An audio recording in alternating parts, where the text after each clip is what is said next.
ಇವತ್ತು ನಾವೆಲ್ಲರೂ ಈ ರಾಷ್ಟ್ರ ಕಂಡಂತ ಅಪರೂಪದ ರಾಜಕಾರಣಿಗಳು.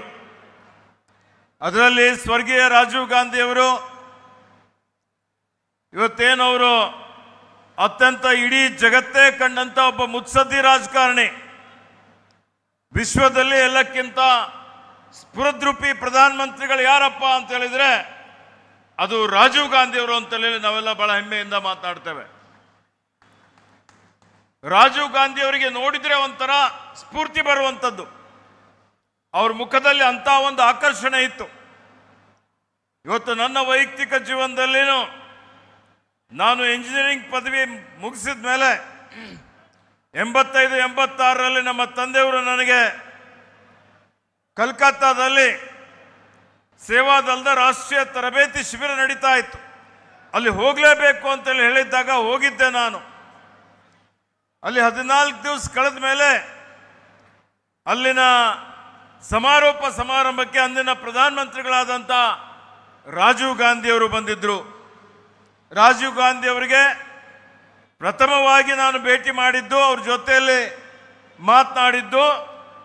ಅದಾದಮೇಲೆ ಅವರು ಮಾತನಾಡಿದ ನಂತರ ಅವರ ಮಾತಿನಿಂದ ಸ್ಫೂರ್ತಿ ಪಡೆದು ಪ್ರೇರಣೆ ಪಡೆದು ಇವತ್ತು ನನಗೆ ನನ್ನ ರಾಜಕೀಯ ಜೀವನದಲ್ಲಿ ಯಾರಾದರೂ ರೋಲ್ ಮಾಡೆಲ್ ಇದ್ರೆ ಅದು ದಿವಂಗತ ರಾಜೀವ್ ಗಾಂಧಿಯವರು ಅಂತೇಳಿ ಭಾಳ ಹೆಮ್ಮೆಯಿಂದ ನಾನು ಹೇಳಿಕೆ ಬಯಸ್ತಾ ಇದ್ದೇನೆ. ಆತ್ಮೀಯ ಬಂಧುಗಳೇ, ಯುವ ಪ್ರಧಾನಮಂತ್ರಿಗಳಾಗಿ ಇವತ್ತವರು ಬಹಳ ಸರಳ ಜೀವನವನ್ನು ನಡೆಸಿದಂಥವರು. ಅವರ ತಾಯಿಯವರು ಅಜ್ಜನವರು ಪ್ರಧಾನಮಂತ್ರಿಗಳಾಗಿದ್ದರು. ಅವರು ಒಬ್ಬ ಪೈಲಟ್ ಆಗಿ ಸೇವೆ ಮಾಡ್ತಾ ಅನಿವಾರ್ಯ ಪರಿಸ್ಥಿತಿಯಲ್ಲಿ ಸಮಾಜ ಸೇವೆಯಲ್ಲಿ ತೊಡಗಿಸಿಕೊಂಡು ಇವತ್ತು ಪ್ರಥಮ ಬಾರಿಗೆ ಇಡೀ ದೇಶದ ಇತಿಹಾಸದಲ್ಲಿ ಲೋಕಸಭೆಯಲ್ಲಿ ಅವರ ನೇತೃತ್ವದಲ್ಲಿ 400ಗಿಂತಲೂ ಹೆಚ್ಚಿನ ಒಂದು ಲೋಕಸಭೆ ಸ್ಥಾನಗಳನ್ನು ನಾವು ಗೆದ್ದಿದ್ದೇವೆ. ಮತ್ತು ಅವರ ಪ್ರಧಾನಮಂತ್ರಿತ್ವದಲ್ಲಿ ಏನೇನೋ ಒಂದು ಕ್ರಾಂತಿಕಾರಕವಾದಂಥ ಒಂದು ಬದಲಾವಣೆ, ಅತ್ಯಂತ ದೂರದರ್ಶಿತವಾದಂಥ ಒಂದು ನಾಯಕ. ನೋಡಿ, ಅವರ ಇಡೀ ನಮ್ಮ ಯುವಕರಿಗೆ 18 ವರ್ಷದ ಯುವಕರಿಗೆ ಮತದಾನ ಹಕ್ಕು ಕೊಟ್ಟಂತ ಕೀರ್ತಿ ಯಾರಿಗಾದರೂ ಸಲ್ದ್ರೆ ಅದು ದಿವಂಗತ ರಾಜೀವ್ ಗಾಂಧಿ ಅವರಿಗೆ ಸಲ್ತದೆ. ಯಾರು ಯುವಕರು ರಾಜೀವ್ ಗಾಂಧಿ ಅವರಿಗೆ ಮರಿಲೇಬಾರದು.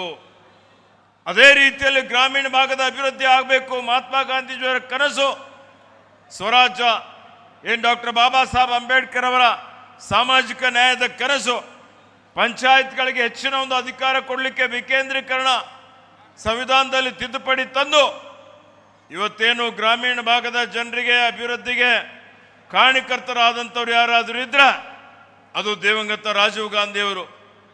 ಇವತ್ತು ಇಡೀ 21ನೇ ಶತಮಾನ ಭಾರತೀಯರ ಶತಮಾನ ಆಗಬೇಕು ಅಂತೇಳಿ ಹೇಳಿ ವಿಜ್ಞಾನ, ತಂತ್ರಜ್ಞಾನ, ಮಾಹಿತಿ ತಂತ್ರಜ್ಞಾನ, ಬಾಹ್ಯಾಕಾಶಕ್ಕೆ ರಾಕೆಟ್ ಬಿಡುವಂಥದ್ದರ ಮುಖಾಂತರ ಹಾಗೂ ಪ್ರಪ್ರಥಮವಾಗಿ ಸಂಸದರಿದ್ದಂಥ ಸಂದರ್ಭದಲ್ಲಿನೇ 82ರಲ್ಲಿ ಏಷ್ಯನ್ ಅಂತಾರಾಷ್ಟ್ರೀಯ ಮಟ್ಟದ ಒಂದು ಕ್ರೀಡಾಕೂಟ ಅತ್ಯಂತ ಯಶಸ್ವಿಯಾಗಿ ಆಯೋಜನೆ ಮಾಡಿ ಇಡೀ ರಾಷ್ಟ್ರದ ಗಮನವನ್ನು ಸೆಳೆದಂಥವರು.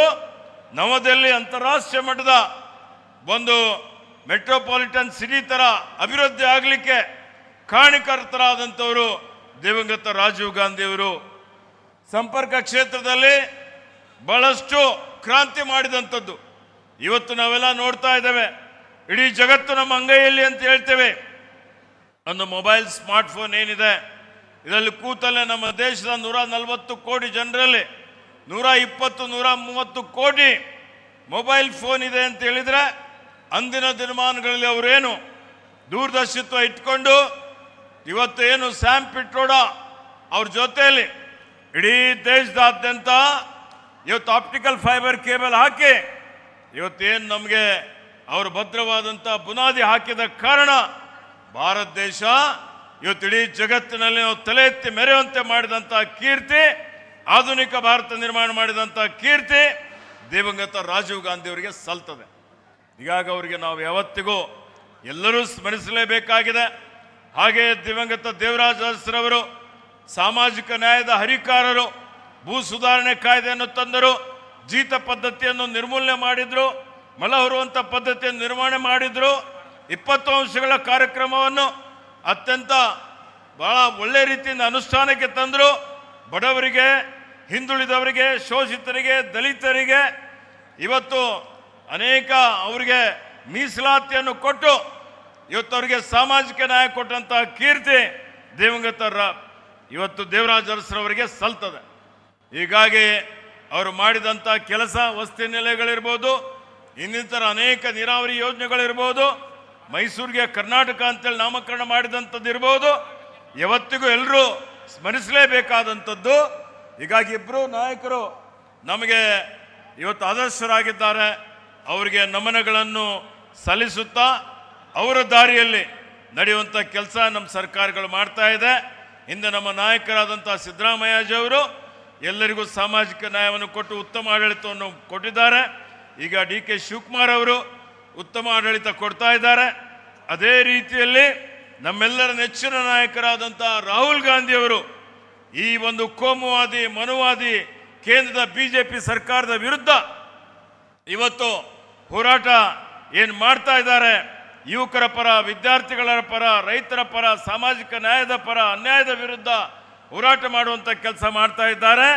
ಹಿರಿಯರಾದಂಥ ಮಲ್ಲಿಕಾರ್ಜುನ್ ಖರ್ಗೆಜಿಯವರ ನೇತೃತ್ವದಲ್ಲಿ ನಾವೆಲ್ಲರೂ ಸೇರಿ ಇವತ್ತು ಮತ್ತೆ ಪುನಃ ಕರ್ನಾಟಕ ರಾಜ್ಯದಿಂದಲೇ ಬರುವಂಥ 2028 ಮತ್ತು 2029 ಚುನಾವಣೆಯಲ್ಲಿ ಮತ್ತೆ ಕಾಂಗ್ರೆಸ್ ಪಕ್ಷವನ್ನು ಪುನಃ ಅಧಿಕಾರಕ್ಕೆ ತಂದು ಕೇಂದ್ರದಲ್ಲಿ ಏನು ಕೋಮುವಾದಿ BJP ಸರ್ಕಾರವನ್ನು ಬುಡ ಸಮೇತ ಕಿತ್ತಾಕಿ ರಾಹುಲ್ ಗಾಂಧಿ ಅವರಿಗೆ ಈ ದೇಶದ ಪ್ರಧಾನಮಂತ್ರಿ ಮಾಡುವಂಥ ಸಂಕಲ್ಪ ಮಾಡೋಣ ಅನ್ನುವಂಥ ಮಾತನ್ನು ಹೇಳಿ ನನ್ನ 2 ಮಾತು ಮುಗಿಸ್ತಾನೆ. ಜೈ ಹಿಂದ್, ಜೈ ಕರ್ನಾಟಕ, ಜೈ ಕಾಂಗ್ರೆಸ್. ನ್ಯೂಸ್ ಫಸ್ಟ್ ನಿರ್ಭೀತಿಯಿಂದ ನಿಮ್ಮ ಪರವಾಗಿ.